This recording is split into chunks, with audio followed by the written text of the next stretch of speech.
Saladin and Richard the Lionheart, a rivalry of honor and worth.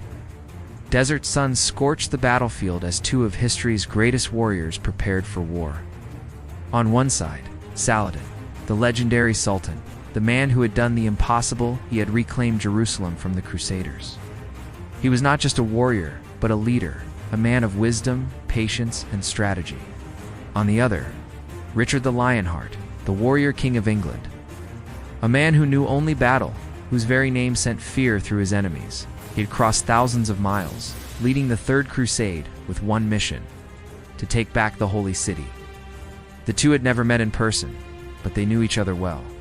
Each battle was like a conversation, a clash of steel instead of words, strategy instead of speech.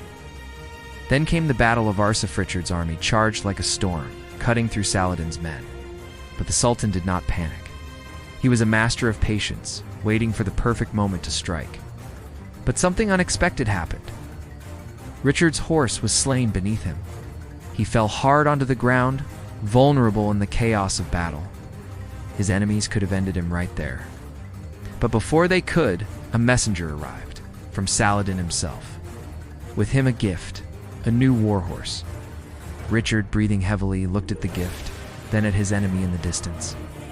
Why? This was war. Why would a man send aid to his greatest rival? But that was the kind of leader Saladin was.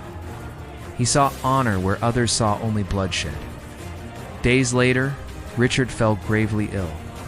Fever burned through his body. His men whispered in fear without him. The crusade would fail. But again, something remarkable happened. Saladin sent medicine. Fresh fruit, cold water. Not as a trick, not as a trap, but as a gesture of respect.